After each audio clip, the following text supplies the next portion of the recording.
And here we go. We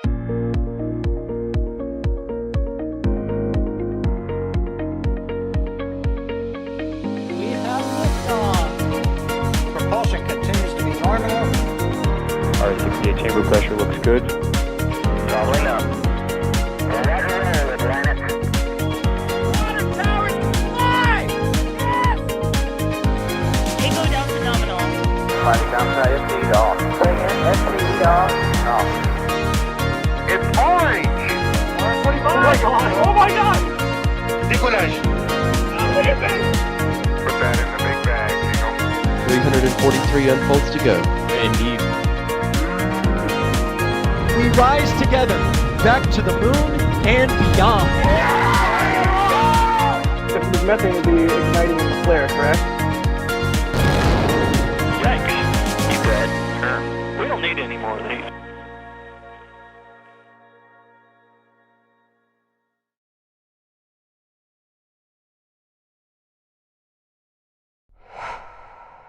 Good evening, everybody. That is a live look at the Ariane 6 at ELA-4 at the Guiana Space Center in French Guiana. We are live for the launch of Sentinel-1D, a brand new Earth observation satellite about to make its way into Sun-Synchronous Orbit. My name is Ryan Caton. Thank you so much for joining us this evening. I mean, just look at this sunset. It's going to be an absolutely gorgeous evening in French Guiana in South America. And as we've been teasing, and as Chris B apparently leaked on the Raptor side, we have the debut on a live stream of Marty, who's going to be talking alongside me for today's launch. How you doing, Marty? Welcome to NSF live streams. Hello, good evening. Yeah, I mean, there's a rocket on the pad, fully loaded, ready to fly in 30 minutes from now. So that is very exciting, and I'm totally ready to see this go up. Yeah. I am very excited indeed. As you may have seen in chat, we've been waiting a little whiles for the feed. We wanted to start at launch minus 60 minutes, but here we are at minus 30 minutes. To make up for that, what we may end up doing is staying live for 30 minutes later, because payload deploy, Marty, I believe I'm correct in saying, is 34 minutes into flight. So we may just stay live for like T minus 30 minutes to T plus 30 minutes. That might make a bit more sense. And then we can actually show you guys this thing getting deployed. That would be correct, yeah. Payload separation is indeed about 34 minutes after liftoff. And that has to be an instantaneous liftoff as well. So we're pretty much guaranteed that if it goes up, we'll see it in just over an hour from now. Indeed, and I am going to give you the honors for your first stream. You know, as usual, we whenever we have our co-host on, we usually throw to them for some of the launch details. So if you would like to, Marty, you can bring us through some of the, I don't know, fun facts about today's mission. Of course, it's an Ariane 6, but you know, give us some of the more juicy details, shall we say? Okay, well, sure. Where should I start? I guess with the rocket we are seeing on screen right now. That is an Ariane 6, and specifically an Ariane 62, which refers to the two solid rocket boosters on the side. There is an Ariane 64 configuration, which has, well, as you might expect, 4 solid boosters strapped onto it. But that one hasn't flown yet, because this is actually the 4th flight of Ariane 6, and also the 4th flight of this specific variant. It also happens to be the 4th flight from this very pad, because this launch pad was specifically constructed for Ariane 6. What else can I say? It's the 3rd Ariane 6 of this year, and also the 3rd Ariane 6 commercial flight. And while we were waiting, I was doing a little bit of calculations. I'm pretty sure I'm correct in saying that if it launches today, this will actually be the quickest turnaround so far for the Ariane 6 at 159 days and 8 hours, according to Next Spaceflight, which is a great website and app, by the way. Because I did the calculation, so between the last launch and the launch before that, it was 161 days. So technically, by like 1.5 days, this is going to be the quickest turnaround of an Ariane 6. I mean, it's not exactly Falcon 9 levels, but you know, it's still something. Well, they've got to get it down, because ESA and Europe has been held back a bit by the launch cadence of our rockets. So it would be very nice if they could gradually decrease this turnaround every launch. So it's a great sign that they're starting to do that. Indeed. And of course, I must say, if you have any questions or comments you want us to bring into the queue, tag us in chat at NASA Spaceflight or at NSF, which is shorter and easier to type, especially if you're on mobile. And that brings it into the queue and we can answer all of your questions and all of that jazz in there as well. But of course, this is going to be the launch of Sentinel-1D, which is an Earth observation satellite. So Marty, if you want to take us through some of the details about Sentinel-1D as well, because it's kind of an interesting satellite. Absolutely, yeah. Sentinel-1D, as the name suggests, is the fourth Sentinel the fourth Sentinel-1 satellite specifically. And this one is designed to operate in tandem with its twin, Sentinel-1C. That doesn't tell you much yet. So what actually is this satellite? It's a synthetic aperture radar Earth observation satellite. And you can see the satellite right here on the screen. It comes in at just over 2,184 kilograms. That was not just over, that was the exact number.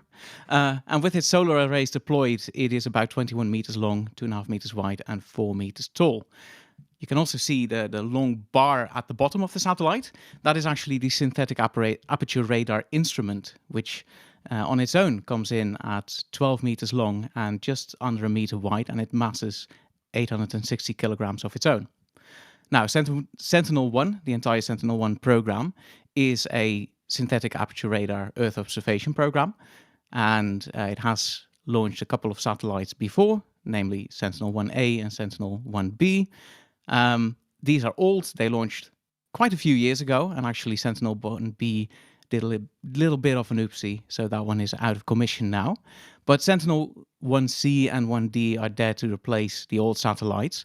And what is particularly interesting, I already mentioned this instantaneous launch window, and that is because Sentinel-1D has to be inserted into a very specific orbit. It has to be exactly 180 degrees apart from the Sentinel-1C satellite that is already there.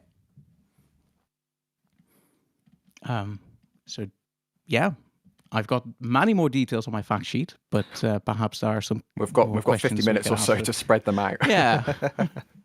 Another thing, though, I was rightly corrected by Kevin Michael Reed in the back channel here, and we should dive into actually who Marty is, because this might be the first time you're hearing Marty's voice. But Marty, you've been doing stuff with NSF for a long time, so if you'd like to just go through some of the things you've done and the various things you do for NSF, because whilst this might be your live stream debut, you've been with us for a long time.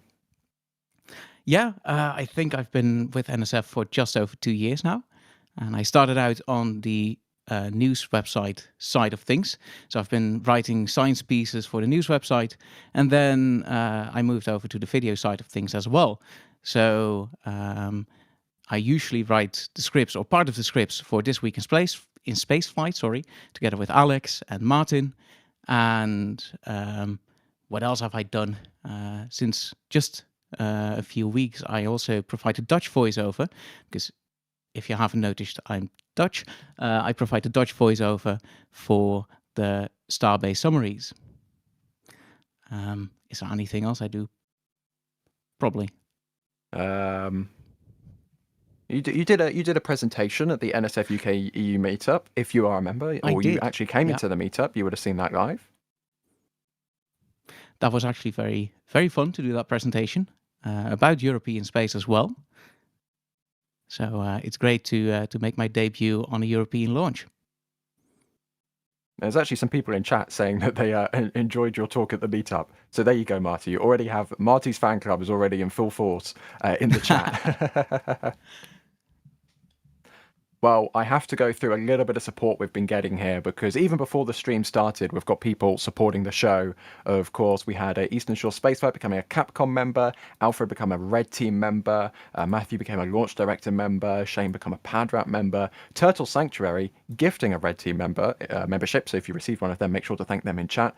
We also have TerraSpace Industries with the £2 saying, you guys are the best love from the UK. Well, thank you very much for bearing with us. Thank you very much for tuning in.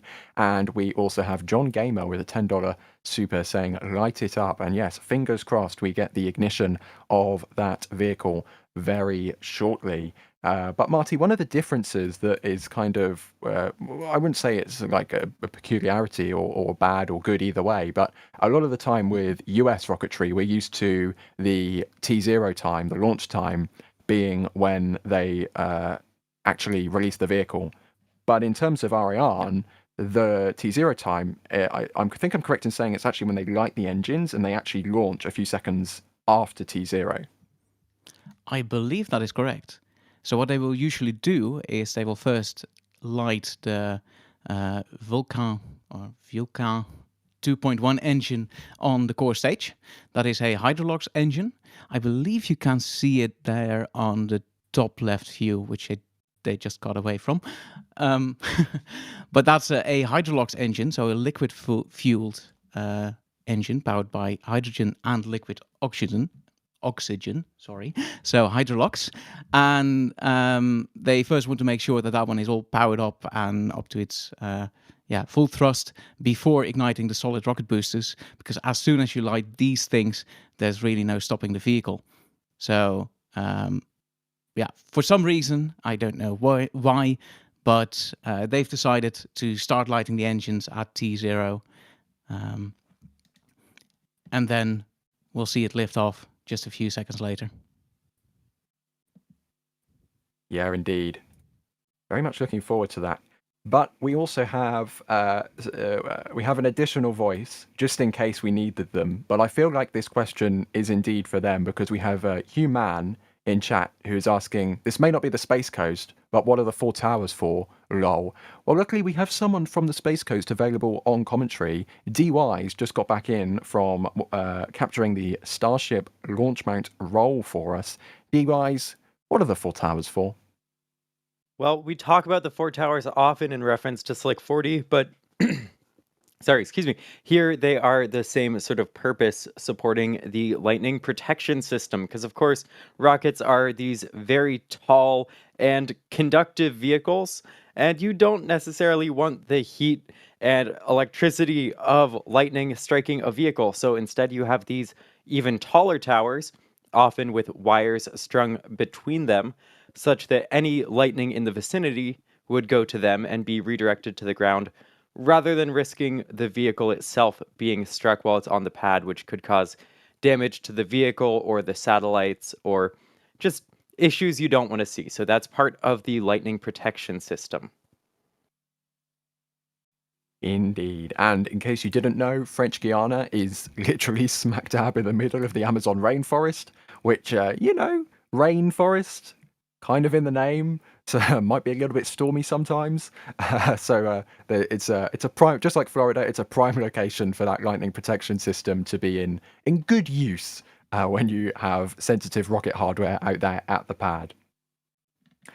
Something else that we are looking forward to is not only the launch of Ariane 6, but we have also had it confirmed that there will be on-board live cameras for today's mission of Sentinel-1D. So that's something definitely to keep an eye on. Unfortunately, I don't believe they managed to have those live cameras for the downlink, or at least live for the last mission, but they're going to have them live, fingers crossed, this time around. So that's something to keep an eye out, something else I'm very excited for. It's always one. We need more cameras in space. I think you can agree we need more cameras in space as a camera person.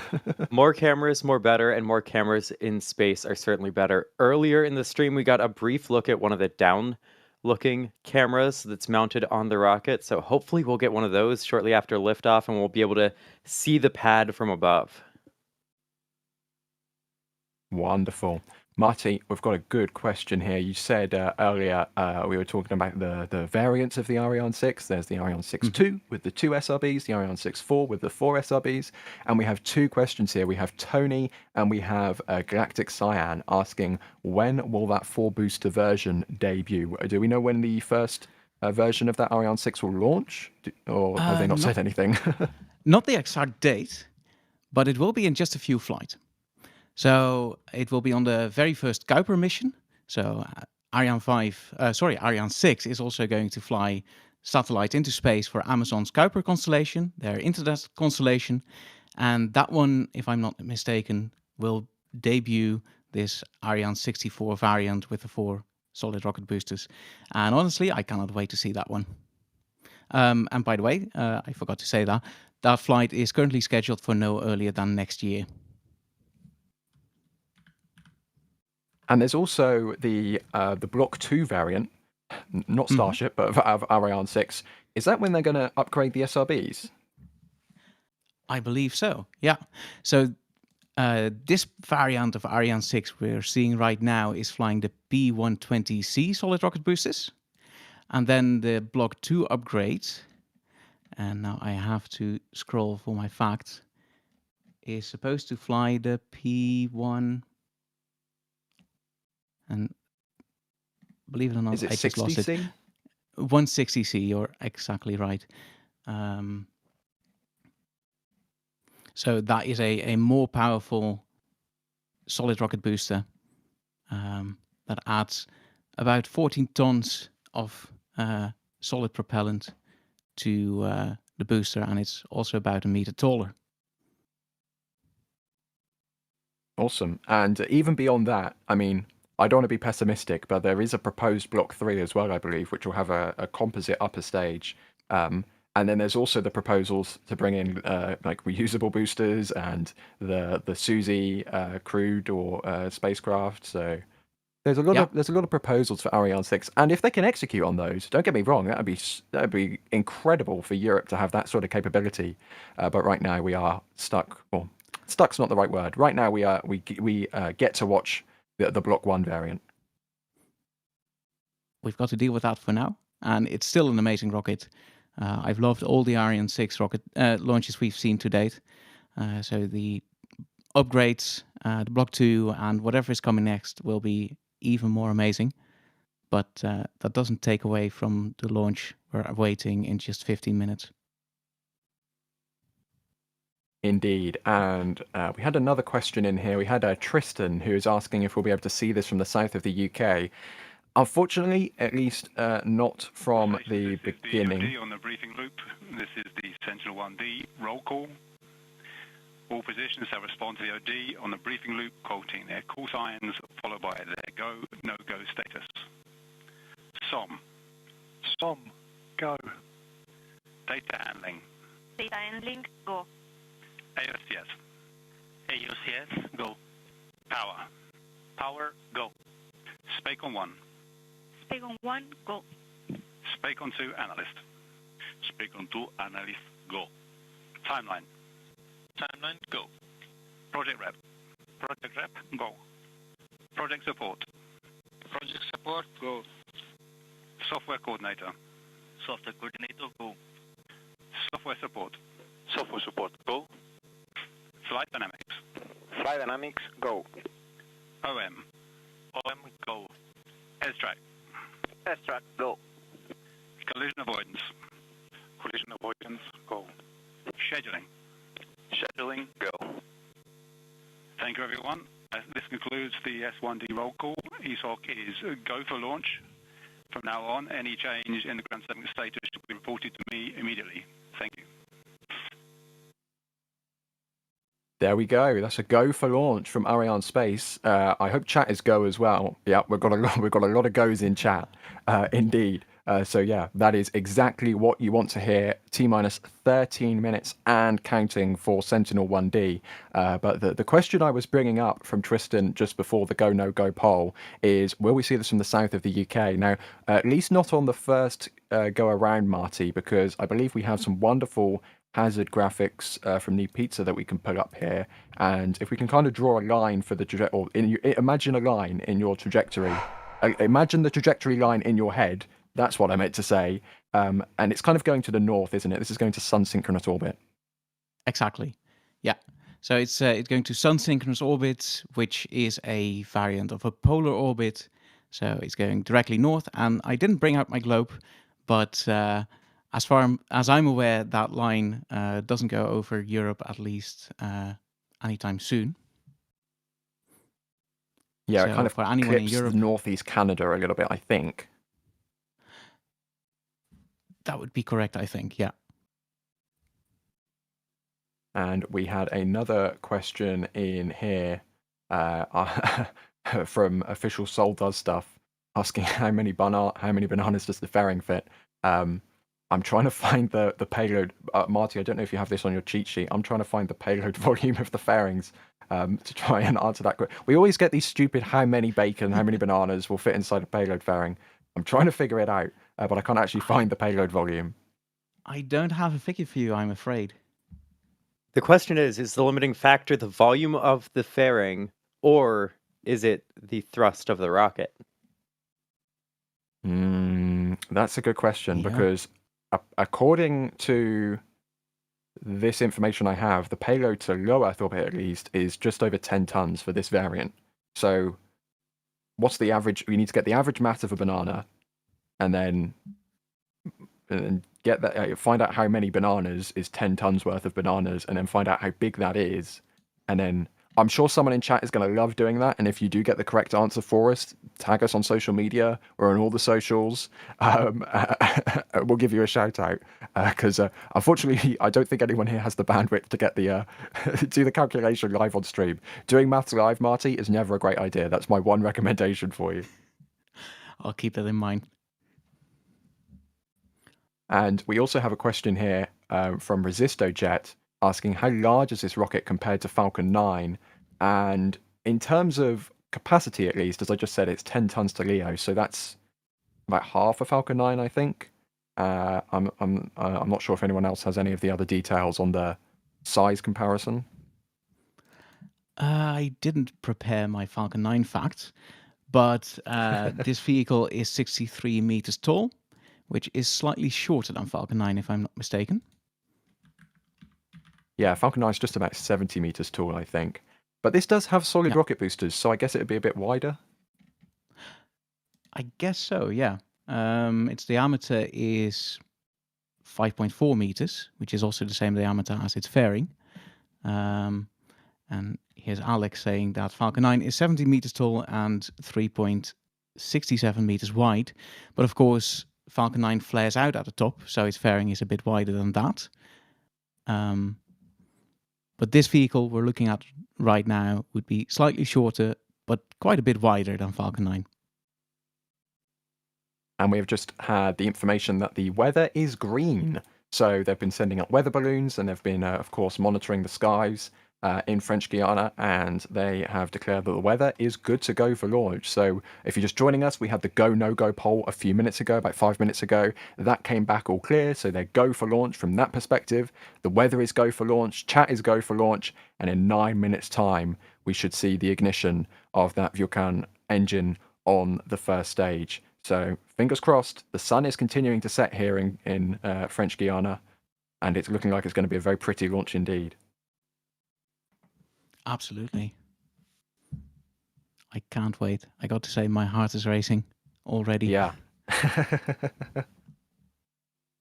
And you can see there, this is a beautiful shot, by the way. I'm still annoyed by the fact that the stickers and the SRBs are offset, but, you know, I'll forgive that for the fact that the sunset is very pretty today in South America. They will fix it with the Ariane 64, because that will have the additional SRBs at like 90 degrees or something. So it will look much better. But yeah, this is just frustrating. Indeed. They should just have slightly rotated the stickers or rotate the rocket. Yeah. I mean, from a physical standpoint, it totally makes sense to have the SRBs where they are, because you don't want to have to manufacture your core stage with 6 mounts when you're only going to have a maximum of 4 boosters, right? It makes sense. But just rotate the stickers. Just rotate the stickers. Like, come on. And the worst thing is the official renders do have the stickers rotated. Yeah. So someone made the decision to do it this way. On the other hand, this camera view would have looked a bit weird if the stickers were offset. So yeah, they'd have to move the stickers and the camera. Well, I think a camera is much easier to move than a rocket. No, yeah, I suppose. Anyways, thank you to everyone tuning in. We have another a bit of support here from Turtle Sanctuary saying, "I'm sorry you might have already answered this. What are the 4 towers for?" Yeah, I think when that super chat came through, D was then answering the question. But it's lightning protection, of course. It's the question we're always asked.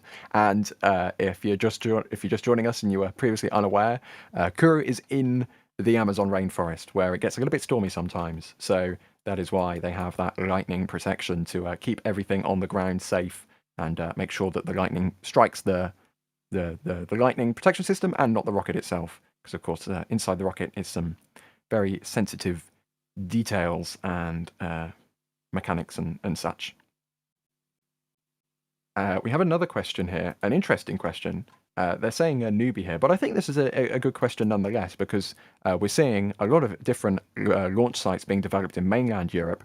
But Marty, QBiscuit now is asking, why are they launching from French Guiana? So we've got about 90 seconds here until the next call out.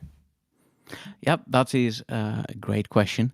Well, first and foremost, it's the only active launch site where Ariane is launching from right now, and it has been for a very long time.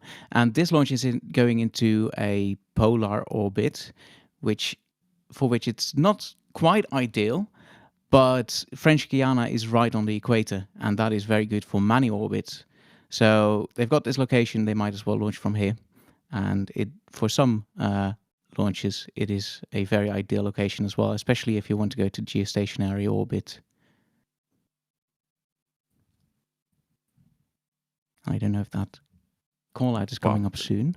Yeah, we are standing by for the next call out. This, by the way, is a view from inside the flame. It's not really a trench, really. It's kind of a duct. Well, there's a little bit of a trench in there. Anyways, that was a view of the first stage engine, the Vulcan engine on the core there, on the core booster. So that's of course getting chilled down, and they're getting ready for launch in just over 5 minutes time. There you go. In that top right, you can see it again. That's always an excellent shot, because they actually ramp up that engine for a few seconds before they release the clamps and ignite the SRBs and actually, fly off into space. So we are standing by for that 5-minute call. Looks like that may come momentarily. Attention pour la séquence finale lanceur. Sur au moins 5 minutes. I don't speak French, but hopefully that meant good. That sounded like 5 minutes ago. I don't speak French either, but... Well, the clock on the board there was still counting, so that has to be a good thing. It has Indeed. to be. Okay, 4.5 minutes. Deep breaths, everybody. Oh, look at that. You can see the orange hues starting to form on the horizon there. This is going to be a beautiful launch. Indeed, especially as it gets higher up into the atmosphere, because remember, this thing has 2 solid rocket boosters, and that leaves a big trail in the sky. So that's going to be, the sun is going to be shining on that trail for long after the rocket has left. Absolutely. We are now 4 minutes to go. We're going to be well into the automated part of the sequence here now.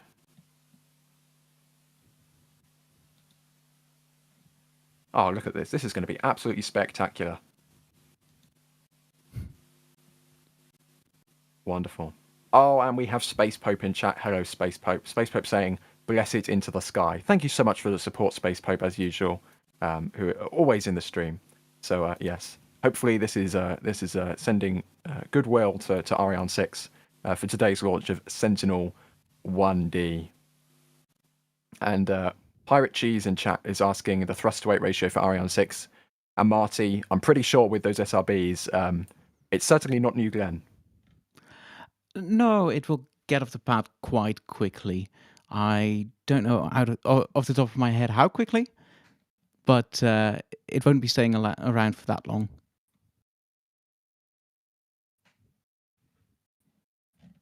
Under 3 minutes. But it also won't be like Vega C either, because that one just jumps off the pad. Oh yeah, Vega C 100% solid. Yeah, Vega C is bonkers.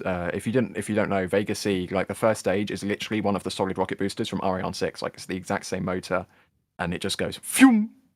And even the slow-mo that they release after the launch, it shakes the cameras so much. It's like it almost looks like it's a real-time launch, but it's not. It's like 0.25x speed, but it's just the Vega C launches so quickly that it makes it look like it's launching in real time when you slow it down.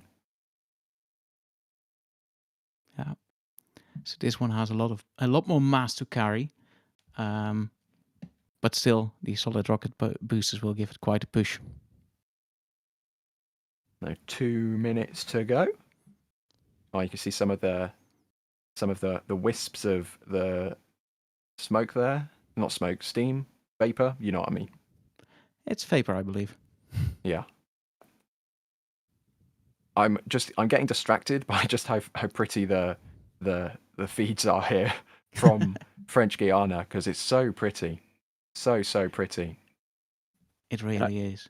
I saw one question in chat about a jellyfish. It might be a little bit early for that, but regardless, it's going to be a gorgeous, gorgeous launch as the sun continues to set here. As the rocket goes back into its light, it will be absolutely stunning. Yeah, I looked it up yesterday, and I think sunset is about 10-ish minutes past the hour. Launch is a couple minutes past the hour. So we're like literally minutes too early for that jellyfish effect, unfortunately.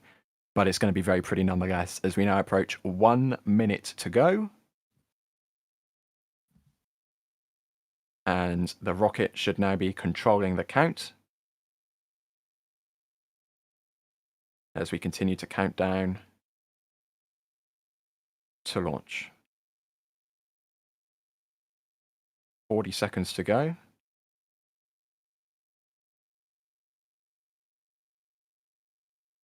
Should be standing by for all of those systems to run as expected, and we are 30 seconds away.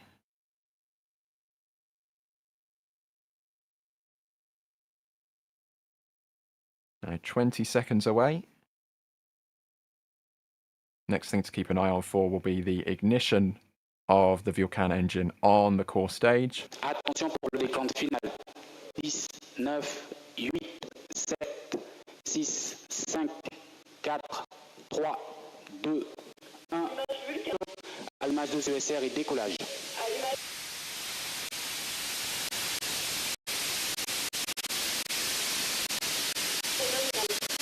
La propulsion est nominale.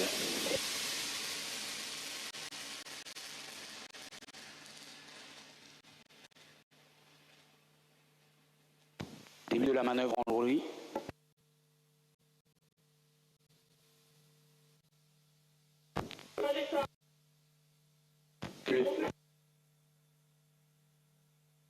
Pilotage calme, la trajectoire est nominale, les paramètres à bord sont nominaux.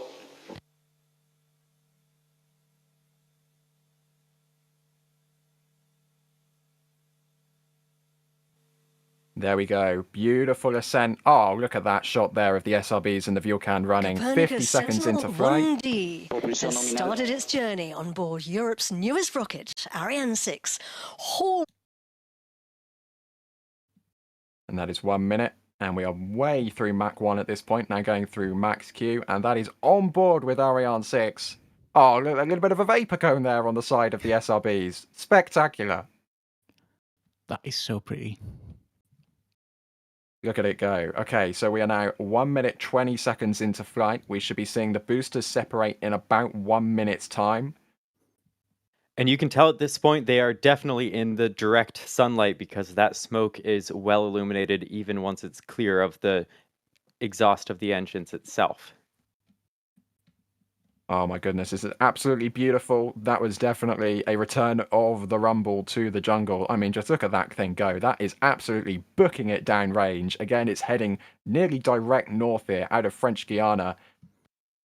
Now, 1 minute and 50 seconds into flight, those SRBs continuing to burn, and they should be wrapping up their burn sequence in about 15 seconds' time. So we stand by for the burnout and then the jettison. It looks like the plume getting a little bit smaller here as they get to the end of their burn sequence. And they should sputter out any second. Looks like that is now happening. And we should get jettison momentarily. And there they go. Wow, look at that. Wow. That is absolutely spectacular. And you can see in the middle of the shot there, the core stage with that Hydrolox Vulcan engine continuing to burn and the two P120C solid rocket boosters falling away from Ariane 6. And it will continue to burn for quite some time. Oh, and there you go, on board. A little bit of a delay with the onboard views there, but you can see the motors falling away there. The solid rocket boosters falling away on board with Ariane 6. And you can see the core stage there pitching up as soon as those solid rocket boosters eject. Oh, look at them go. Oh, that is absolutely spectacular. Oh This my might be goodness one of the most gracious. stunning viewing launches in a long time. That's an incredible onboard view there. Seeing them continue to fall away with this smoke trail back to the launch site. And all of the callouts from mission control continue to be normal. And we can see there a beautiful view of the Atlantic Ocean below us. See barely any clouds in the sky, and the vehicle is continuing up into space. We should have fairing jettison around now, but remember there is a bit of delay with the onboard view, so probably be about 10 seconds or so before we see the fairings jettison, which will reveal Sentinel-1D to the vacuum of the upper atmosphere / nearly space / I'm not sure, use whatever definition you want. And it sounds like we should have had those fairings separated by now. There they go. Oh, and they're wobbling. That's I a love the wobble, floppy all right. fairing. Oh, this is absolutely beautiful.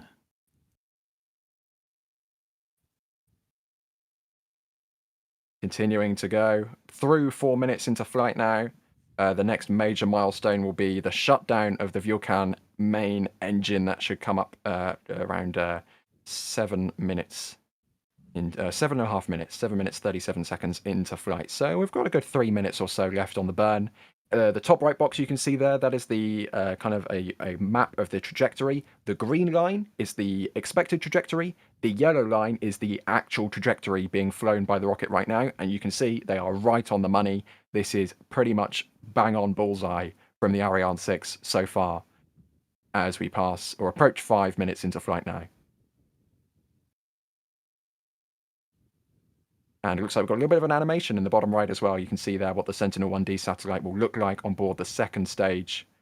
But, I mean, Marty, they said they were going to have onboard views. They're certainly not lying. These have been very, very pretty so far. This has been absolutely amazing. Yeah, I'm not disappointed, not one single bit. If anything, I'm stunned by what I'm seeing. Yeah, it has been a very, very pretty launch indeed. Kind of breathe in and breathe out, deep breaths a little bit as it continues to head uphill. And one of the things that we're not so used to with missions to orbits like these, at least with, say, Falcon 9, it usually does a couple burns. Ariane 6 is going to be directly inserting Sentinel-1D into its orbit. If you could remind us of what the orbit is for this mission, it's quite high up in altitude. Yeah, the orbit is a Sun-Synchronous Orbit. So it will go, well, pretty much directly north now. And it is a 693-kilometer orbit, which is also the orbit that Sentinel-1C, its twin satellite, is hanging out in. That satellite launched last year. So this one is going to join it. But they're actually staying quite a ways apart, because Sentinel-1D and Sentinel-1C are going to be at exactly the opposite ends of the planet, so 180 degrees apart. Everything's still cooling out as normal from the Mission Control Center in Kourou. And you can see there in the top right little graph, you can see where it says Extinction Vulcan. I think that's how you meant to pronounce it. That is the shutdown of the main engine, which is T plus 7 minutes and 37 seconds. So that's under a minute away. But remember, those onboard views are a little bit delayed, about 10 seconds delayed. So it'll be a little bit longer before we can actually see the views of that. But of course, the telemetry will confirm that nearly instantaneously. And then we'll have the booster separating away about 5 seconds later. And then we will have the second stage igniting its engine a few seconds after that. So certainly a very high stakes moment of flight coming up in the next 30 seconds or so. So we will keep an eye on the lower propulsion module, which is what Arianespace calls the booster.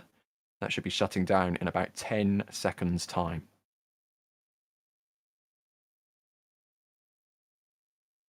Looks like we'll get the animation as well of the booster falling away. So we will stand by, and it looks like we've had shutdown of the Vulcan engine. There's the separation.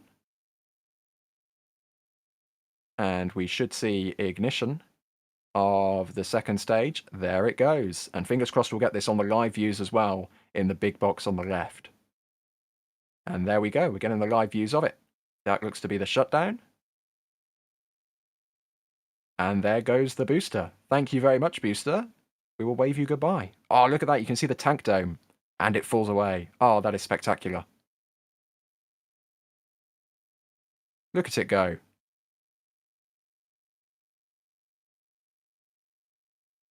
Oh, that is so pretty. And you can see the beginning of sunset now on the Earth as well. We're so high up that you can actually see sunset beginning on the surface of the Earth.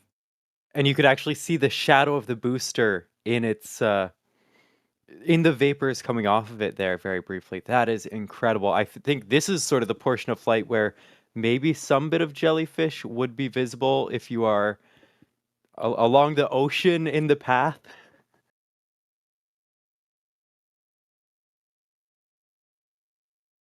You can still see it tumbling away from the second stage. It's that little glowing dot there at the bottom. Oh my goodness. Callouts are also remaining nominal from mission control. So again, and you can see it in the top right.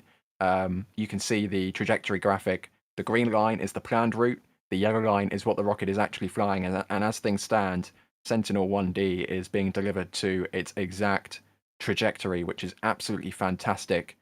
And we will have a little bit of a longer burn here than what we're used to, say, for Falcon 9, because this engine is actually going to continue running until 19 minutes and 45 seconds into flight, which is that's Marty. That's quite a lengthy burn.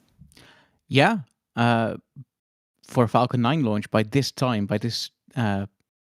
plus 10 minutes, which we're now approaching, the payload would usually already be in orbit. And Ariane 6 is still chugging along, pushing that payload up into its destination orbit. So it's quite a different profile. And in part, that's also down to the propellant of choice, because Hydrolox liquid hydrogen is very efficient, but it's also like the long and slow route. Indeed.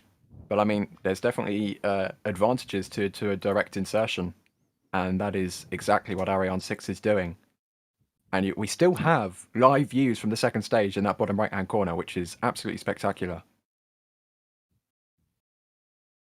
It's amazing. Truly, truly is fantastic. And we will keep with the rocket here for the next 9 minutes.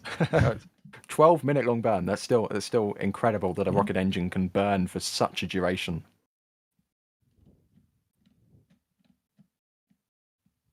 Absolutely beautiful. So we will stick with it here, but I'm sure we have a little bit of a ways to wait, a couple more or 8-ish minutes or so until the next event. So I'm going to very quickly run through a little bit of support that we got during the launch itself. Captain Kirsch, first of all, thank you for gifting a Red Team membership. And the Tennessee Tornado saying that thing took off like a rocket. I'm not sure what else you'd expect, but thank you very much for the support nonetheless. It is greatly appreciated, of course. Yeah, thank you so much. I guess we can do some questions as well. We've got plenty of time whilst we keep an eye on the rocket as well. Trajectory continuing to look normal. And Richard is asking if they're using Starlink to get these pictures, but I don't believe so. I think they're just using traditional... Oh, I'm sorry, but look at that view. Look at that. The limb of the Earth, the black of space. That is just spectacular. And it looks like the second stage is rolling now as well. That is beautiful. Absolutely beautiful. And whilst we talk about these beautiful views, Marty, I believe they're just using normal ground stations. I think so, yeah. I'm pretty sure, actually. As I said earlier, I didn't bring my globe, so I cannot really plot them or tell you where they are. Though I believe they should be at some point when it's going over the poles. That was just mission control confirming everything's normal. Always good to hear. Yeah, I believe when it's going over the poles, there should also be a station at Svalbard. But yeah, I didn't bring my globe. Well, next I stream we cannot, can bring your globe. We'll get a live picture of your globe, and you can go around the world pointing out all the ground stations. well, I'm saying my globe, but little secret here, I don't own a globe. I want one though. Yeah, same. So I used to have one, but I got rid of it. So, yeah. How? Why? 2D things continuing to be normal. 2D maps just work so much more convenient. You know, you can't exactly carry a globe around and be like, oh, which way do I go? I admit they're cool, but I'm quite space limited. Like, I have too much Lego, but you know.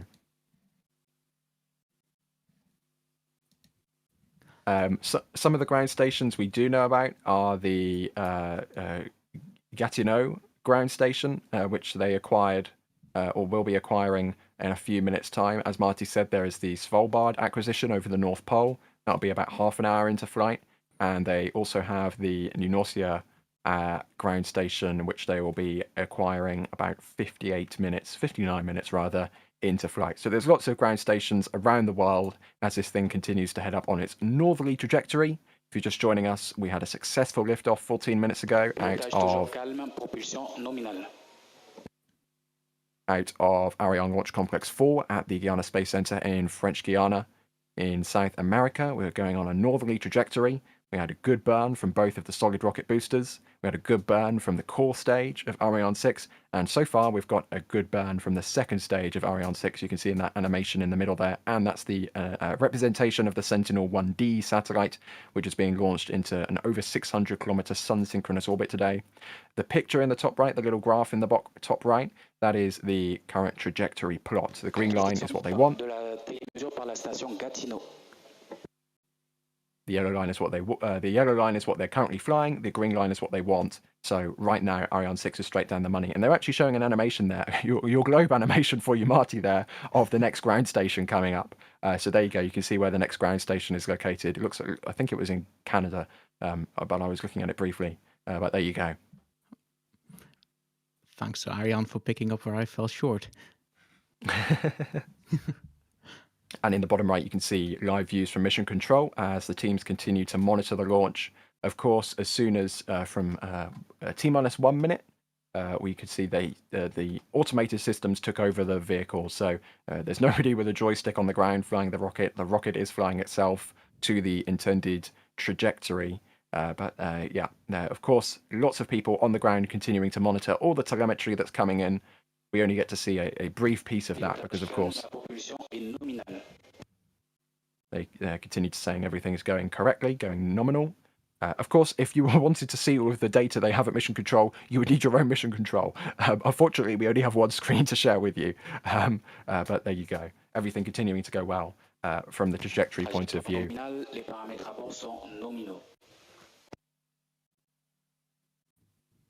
And we are now over 16 minutes into flight. There you go. You can see the ground stations again. One of the ground stations in French Guiana, the other one in Canada. And there's Europe. You can kind of see the trajectory. It's going to go over the North Pole here. It's going to kind of clip Canada and then go over Greenland and the North Pole. But there you go. Animation of the second stage continuing to burn. Again, this is a very, very long burn for the Ariane second stage. It's going to keep going until about 19 minutes and 45 seconds. So that's a pretty long burn. Be about a 12-minute burn in total for the second stage. So we're about 3 minutes away. About 3 minutes away from the extinction or engine shutdown of the Vinci on the second stage there. Mission control continuing to confirm things are nominal. And it's good to note that this launch will not be using Ariane 6's new capability to relight the upper stage's engine. Yes, of course. If you are not aware, on the first mission of the Ariane 6, the relight capability unfortunately did not work. So that mission unfortunately was classified as a partial failure because there were a couple of re-entry. I can't remember who they were for, but there were a couple of re-entry modules on the second stage designed to re-enter, but they couldn't re-enter. One of them was for the exploration company, and the other one I can't remember either. Yeah, they were testing. Well, I was going to say they were attempting to test the technology for their space capsule, but yeah, unfortunately that capsule could not re-enter. Either way, things are looking much more successful today. 70 minutes, 45 seconds into flight. We are 2 minutes away from the end of this burn. Everything continuing to look nominal from mission control's point of view. That's what we like to hear. And apparently, Alex has just informed us that they will be doing a second stage deorbit burn. So that will include a relight. So that's pretty nice, not cluttering up low Earth orbit. Yeah. Actually, this particular satellite also has a nice feature, new feature for its deorbit. I don't know if I have time to talk about that now, or if we should do that after the engine cuts off.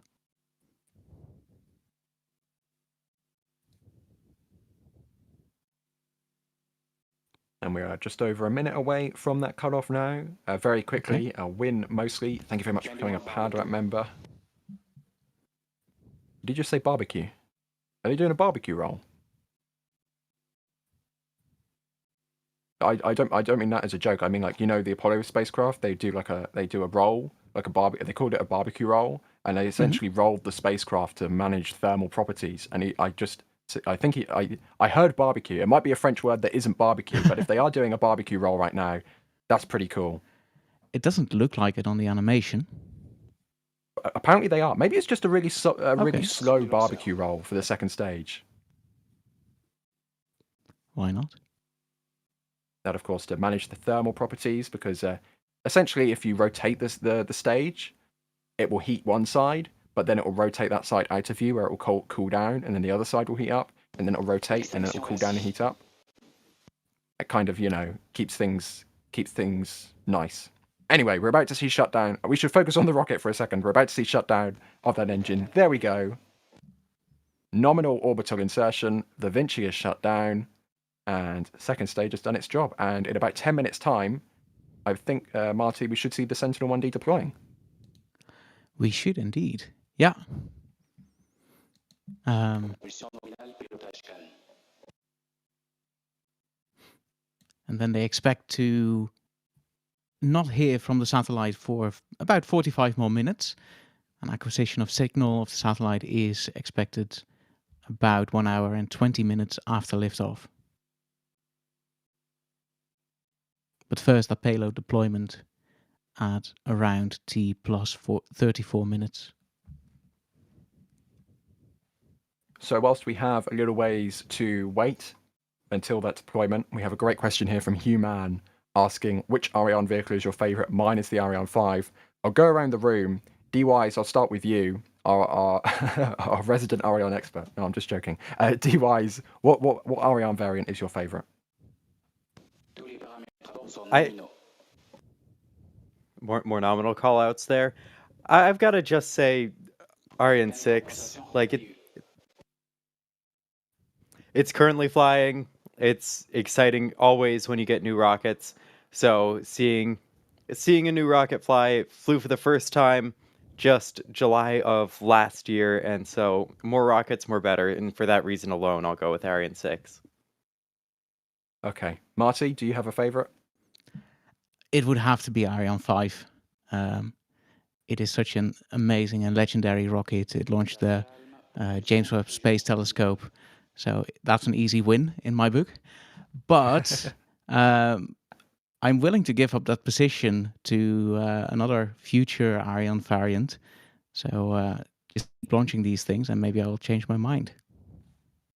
Yeah, I mean, I have to kind of agree. The Ariane 5 is kind of legendary considering what it's launch in spaceflight nerd minds now, considering that they literally had to launch an Ariane 5 with the Ariane 4 flight computer code. I think that's pretty spectacular. It didn't go great, but it's a pretty, you know, infamous launch. Not for the right reasons, but it's, you know what I mean.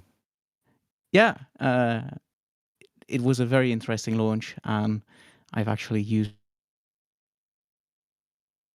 the example in quite a few times when talking about rockets and how things can go wrong.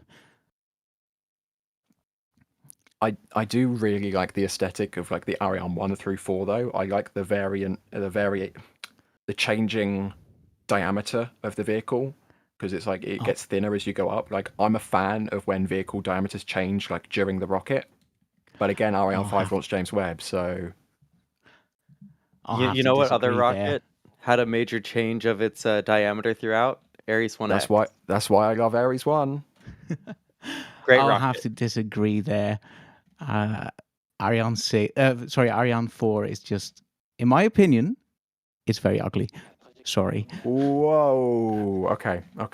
Well, we're about to cause even more mayhem on the stream because we have River Dave Kenny asking Marty, worm, meatball, or wormball? That would be worm. Okay. But I can enjoy the meatball from time to time. But I'll go with worm. Chat, do with that what you will. Marty favours the worm. I'm going to be roasted here. 50% of the audience will now love you, 50% will now hate you. That's exactly how it works. And, well, I'm not sure if you were hinting towards this, Marty, but we have Loris asking any updates on Ariane Next, which is a future variant of the Ariane rocket. Do we have any updates on that? I will throw to you as the resident Let's Be Excited About Europe's Future in Space. Yeah, I guess we've got somewhat of an update. Not specifically about Ariane Next, but about one of the vehicles used to test the technology for that vehicle. So there is the Themis program, which is a European test vehicle, much like SpaceX's Grasshopper vehicles, to test reusable technology. And the technology on that prototype is eventually supposed to make it onto Ariane Next. And just a few weeks ago, or perhaps a bit longer, I believe it was in September, the test vehicle for that arrived in northern Sweden, where they are going to do the hop tests for with the Themis vehicle. So if that all goes well, then we should be on a good path toward Ariane Next. Although these hop tests are not expected before the end of this year, I believe it will all be next year. Yeah, it's going to be pretty exciting to see that because we've had American companies do hops, we've seen Chinese companies do hops. It'll be nice to see a European hopper, like a full-scale European hopper do a hop. Fingers crossed successfully. So everyone gets a hopper. You get a hopper. China gets a hopper. Europe gets a hopper. I'd love to see these things. Yeah. We'll have to come to a determination whether it's hopper or hoppy. I'm sure Jack will be happy to make that determination for us. Either way, approaching 26 minutes into flight, we are about 8 minutes away from the separation of the Sentinel-1D. So fingers crossed, things continue to go smoothly. Looks like the separation has just now popped into view on the trajectory graphic there in the top right. So we'll be keeping our eyes on that.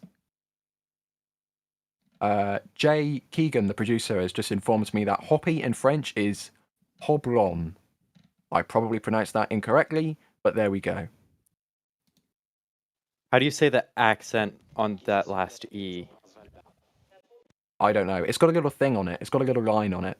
And I don't know how to say that properly. So I think, is it hoblon?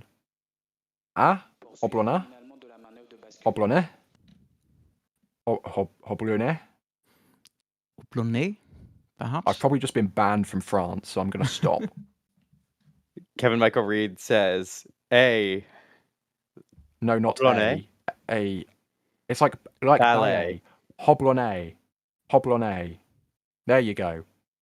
Hoblone.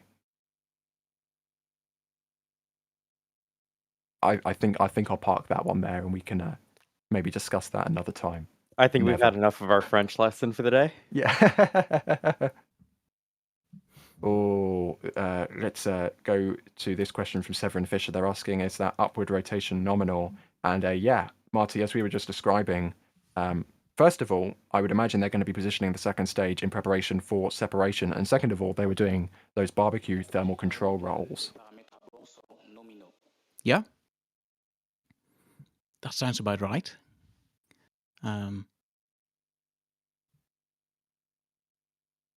We're continuing to hear as well from Mission Control those nominal callouts in the background, so things continuing to be nominal. So hopefully that answers your question there, Severin Fisher. Mission Control says it's okay, so I'm going to take their word for it. If they think it's okay, it should probably be good. And while we have the opportunity before the separation of the payload, we have Jagar becoming a PADRAP member. Thank you very much. Oh, and the globe, again, you can see the Svalbard ground station. Ta-da! So it looks like that's now... It's green, so I'd assume that means they're now acquired with the Svalbard ground station. There you go. So yes, thank you, Jagar, for becoming a PADRAP member. Mighty Don Don gifting 5 Red Team memberships. Thank you so much. And Matt with a store message. You got the NSF Tour shirt. Oh, that's interesting. I don't know if we've publicly announced that yet, but the NSF Tour shirt, which you've got on there, saying, thanks for the amazing coverage. NSF is always my go-to for all things launches and space news. Let's hope for another 20 years of awesome coverage. Yes, Matt, I agree. Thank you so much for tuning in. And thank you for getting something from shop.nasaspaceflight.com. I've just been informed that it was actually announced in the newsletter. So if you want to also subscribe to our newsletter, which is something we offer once a week, we don't send you spam and nonsense. We send you actual good information. It has the live streams of the week. Sometimes it has shop discounts. Just saying, wink, wink. We have This Week in Spaceflight in there. We have Starbase Update in there. We have loads of things in there. So if you are a fan of NSF, that is certainly something to sign up for our newsletter. So I would highly recommend that.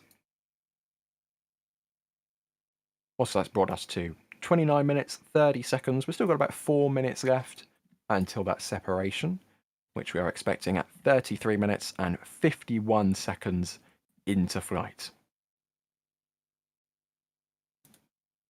And whilst we wait, we have a question here from ResistoJet. Oh, looks like we're getting a replay of the launch as well. Why not? Let's get a replay of the launch as well. Thank you very much, Arianespace, on the right-hand side there. Just look at that thing go off the pad, and the symmetrical flame trench is also very pretty for the SRBs. I can't wait to see one of those with Starship. It won't be quite the same style. I think we're going to get a lot more vertical action of the plume. But the symmetric flame trenches are just incredible. And look at that sunset. You see the payload fairings waving goodbye. And this shot as well of the... Excuse me, this shot of the SRB separating was gorgeous.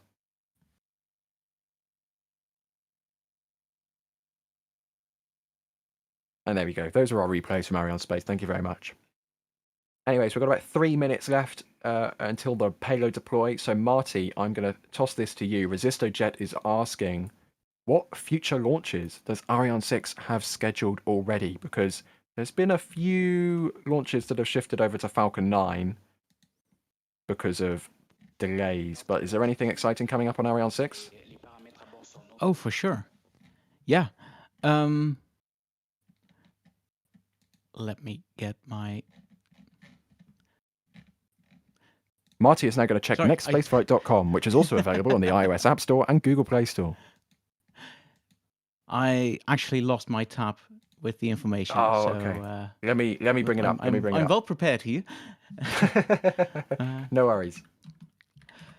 But yeah, one of the launches that I already talked about is actually might actually be the second launch from now, and that is the Ariane 64 launch of the first Kuiper satellite launched on atop of Ariane 6 for Amazon's Kuiper constellation. But that is the second launch from now. Before the end of the year, we should see a launch of a couple of Galileo satellites for Europe. For Europe's satellite navigation constellation. So it's like European GPS, basically. Exactly, yeah. And one of my personal favorites, and this is a couple of launches down the line, but that will be the Plato telescope, which is a European telescope that's currently being built, or I should say being tested in my home country, the Netherlands. And it was built in Germany, but it's being tested in the Netherlands. And it's supposed to be launched in December next year. And that telescope will be looking for exoplanets, and it's going to be launched on top of an Ariane 62, which is the same variant we saw fly today. Plato is really exciting because it's essentially like a telescope of like dozens of cameras that are all looking for exoplanets. It's pretty. If you look at a picture of it, it's pretty bonkers. It's like it has like a row and then like decks of cameras. It's just incredible engineering. It's 26 cameras, and its design was inspired, believe it or not, by a fly's eye. You'll probably believe that. I guess that kind of makes sense though, if you want to see lots of things, you know? Anyways, we are going to discuss today's payload, which is of course Sentinel-1D, this Earth observation satellite. We are expecting to deploy in about 30 seconds time. So we will stand by for that call from Mission Control, and we should see it on the animation as well. And we can also see the telemetry there on the right-hand side, already 10,000 kilometers. And there's a lot of rounds of applause, so it looks like that might have been the deploy, maybe? Or standby. They're very happy about it, nonetheless. The deploy should be very soon. There we go. Should be now. Off it goes. Sentinel-1D successfully inserted into its Sun-Synchronous Orbit by Ariane 6. And fingers crossed we should be getting some Earth observational data from that very shortly. And look at that, Mission Control, people in Mission Control, very, very happy with the result of that launch. Maybe some more happy than others, but good vibes all around.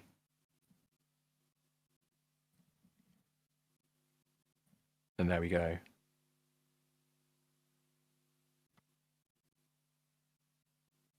And you can see there on the animation, the satellite drifting away from the second stage. And you can see there on the bottom, there's actually a map. You can actually see where the rocket is in comparison to the Earth. It looks like it's deploying nearly over the North Pole here, which is pretty cool.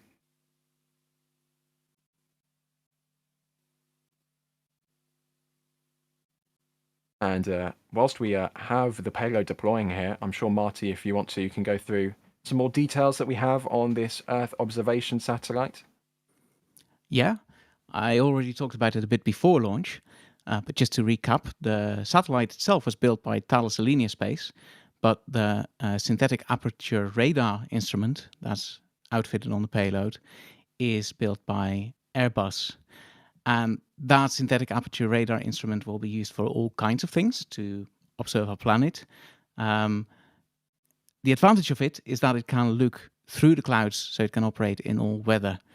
And it will do that to monitor like sea and land and be used in emergency and humanitarian aid response.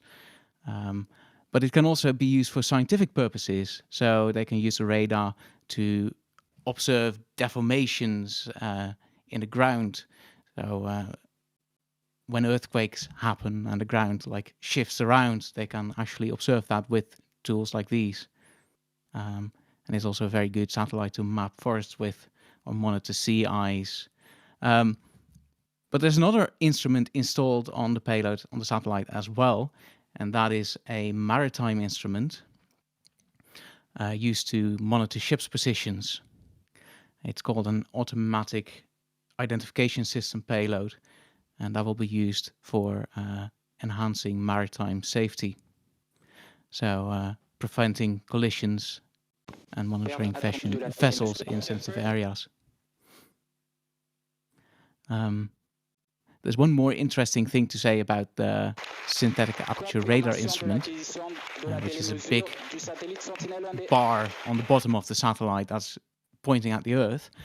And that is that when the satellite eventually re-enters into our atmosphere at the end of its life, currently scheduled in 7 years from now, but they may actually extend that. But when that eventually happens, that bar will detach. Because remaining months of the year will be quite intense. Thank you very much. David Cavaiolis, thank you very much indeed. So that bar will detach upon re-entry to make sure that the satellite burns up quicker and won't come down in one piece, but instead burns up in the atmosphere. Pretty cool. And it looks like we just had the tail end of some comments there from the CEO of Arianespace. And it looks like during that time, we also got a good call out there because there was a lot of applause. And as you can see, there's a lot of hugging and a lot of smiley faces. So it looks like we have had a spectacular, splendid launch of Ariane 6 today, launching Sentinel-1D into its Sun-Synchronous Orbit. And fingers crossed we get some good Earth observation and some good science coming pretty soon, because this is going to be a good addition to the Sentinel network that they have going with all of the other Sentinel satellites, which are already in space. And there will be another addition soon, because in just a few weeks, Sentinel-6B is set to launch, currently no earlier than November 16th on a Falcon 9 from Vandenberg. One of those was that reassigned to a Falcon 9, or was that going to be a Falcon 9 from its beginning? Do you know? Unfortunately, I don't. No, I just put you on the spot there. But I do know there was, as we were discussing earlier, there are a few European payloads which have been awarded to a Falcon 9 because of some delays in the launches of Ariane 6 and Vega C. And it looks like what I do know, an empty launch pad, and it looks in good shape. Anyway, Marty, back over to you. What I do know about Sentinel-6 is that it's also a radar satellite, just like Sentinel-1, but that one will be used to measure sea surface height, sea surface level. And the other Sentinels are used for all kinds of things. So, for example, Sentinel-2 is quite well known as it produces images in visible light. And there are also, quite recently, actually this summer, some Sentinel-4 and 5 payloads launched on other satellites, and these will be used to monitor the atmosphere. So all the Sentinel numbers have their own kind of meaning for the kinds of things that they're being used for. I'm getting those replays again from Arianespace, those beautiful views of put my teeth back in, those beautiful views of sunset and that sunset launch out of Kourou. And we can see there Launch Complex 4 on the left-hand picture, which supported that launch just under 40 minutes ago. And yeah, it looks to be in pretty good shape. So fingers crossed we see that pad being turned around swiftly for that Galileo launch in a month's time or so. Currently scheduled net December, so we'll just have to wait and see what happens with that one there coming up for Ariane 6. But yeah, there's a pretty exciting day indeed. I'll have a look through here, just see if we have any more questions or comments. If you want to get them in, boys and girls, at NASA Spaceflight, at NSF, and we can bring them into the queue here. Let's have a look what we have through here. And Galactic Cyan is saying it can also detect uplift and ground deformation on volcanoes to determine if magma is rising and prepare people for an eruption. I assume they're talking about Sentinel-1D there. That would be Sentinel-1D, yeah. Yeah, it's a very cool payload. And in general, like I love the Sentinel satellites. They're part of Europe's Copernicus program, which is a program from the EU shared with ESA. And all the Sentinel satellites are doing very cool things. And this is not an Ariane 5 rocket proper, I will just say. That is an inert Ariane 5, I believe it's a model, but that is a live view of the control room in French Guiana. And you can see some of the foliage there. Maybe it now starts to make sense why they have a lightning protection system. They're in the depths of the Amazon rainforest there. So let's have a look through here if we've got any last few questions at all. But either ways, it's been a very exciting stream. We've got we had a lot more. I'll be honest, we had a lot more people than we were expecting joining us for this launch. So chat, if you want us to do more Ariane streams, then please do let us know, because I for one certainly had a lot of fun today talking about Ariane 6. It's not something that we get to talk about too often because of the launch cadence, but yeah, it's certainly something pretty exciting to talk about, and it's always fun to see, you know, Europe doing stuff, because sometimes it feels like Europe doesn't do a lot of stuff, but Europe does do stuff, as proven over the last 70 minutes or so. We have had a bit of a drought, but they're certainly ramping up again. So if we could cover this more often, that would be amazing. You can also tell that Ariane 5 isn't a real rocket because it's got a red light on top to make sure no planes fly into it.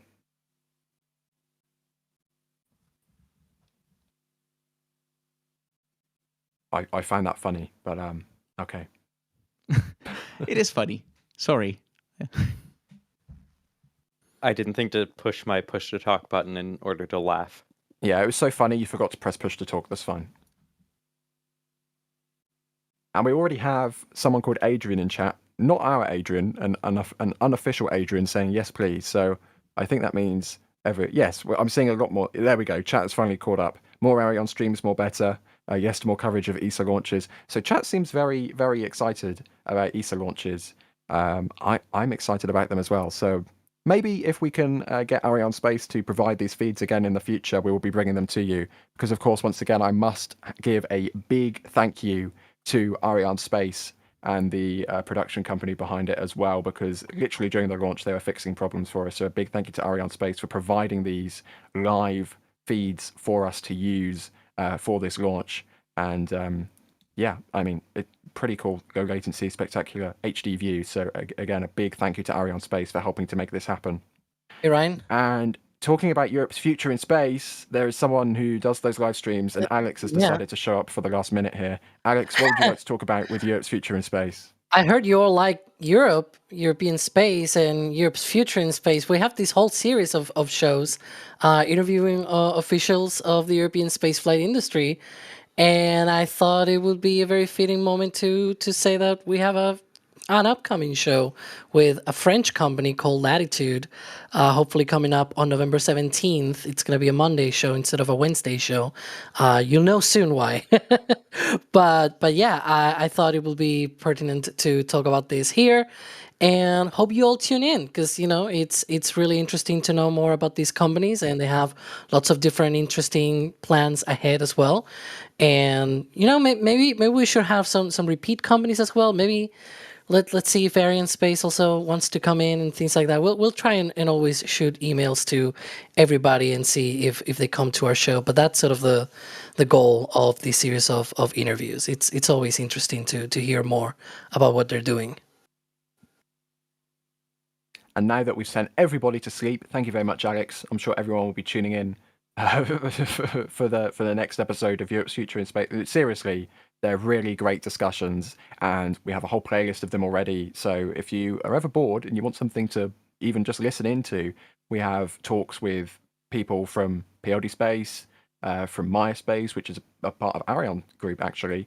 We've got Saxevord Spaceport, Rocket Factory Augsburg, loads of cool companies and organizations which have talked to us, and more companies and organizations which will, fingers crossed, talk to us in the future. And one place where you can keep up to date to make sure you don't miss any of those live streams is the newsletter, the aforementioned newsletter, The Rocket Recap. You can sign up there and get exclusive content and behind the scenes, and you get all of the live streams, all of the they've got This Week in Spaceflight, Starbase Update, and some launches as well, and some shop discounts.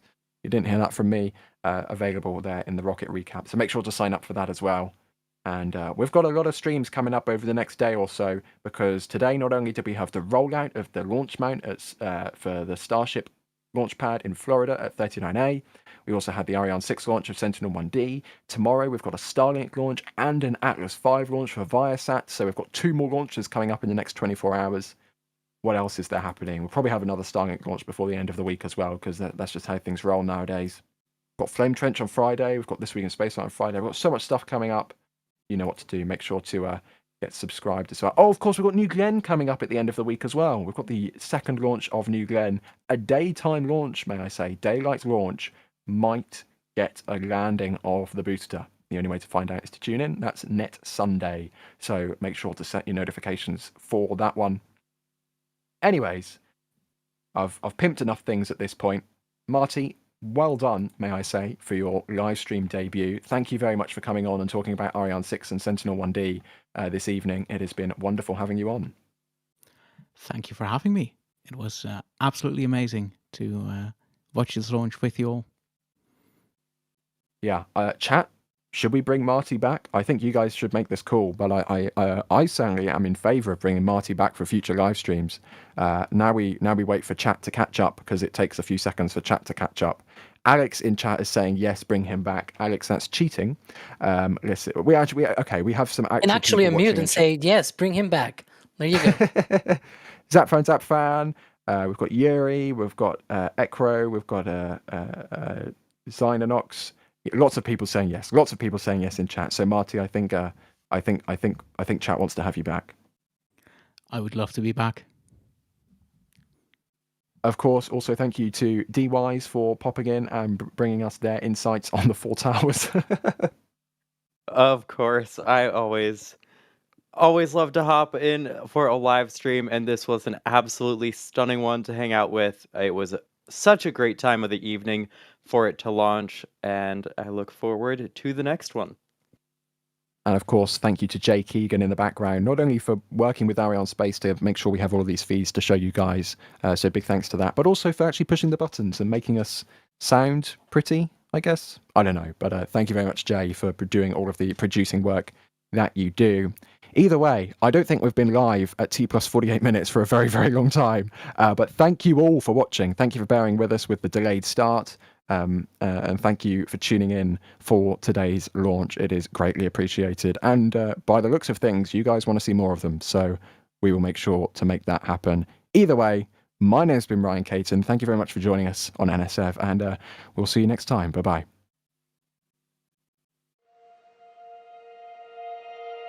And here we go.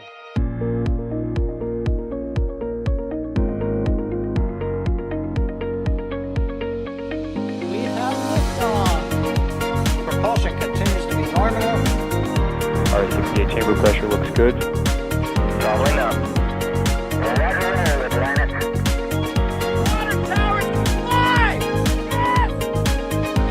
Echo down to nominal.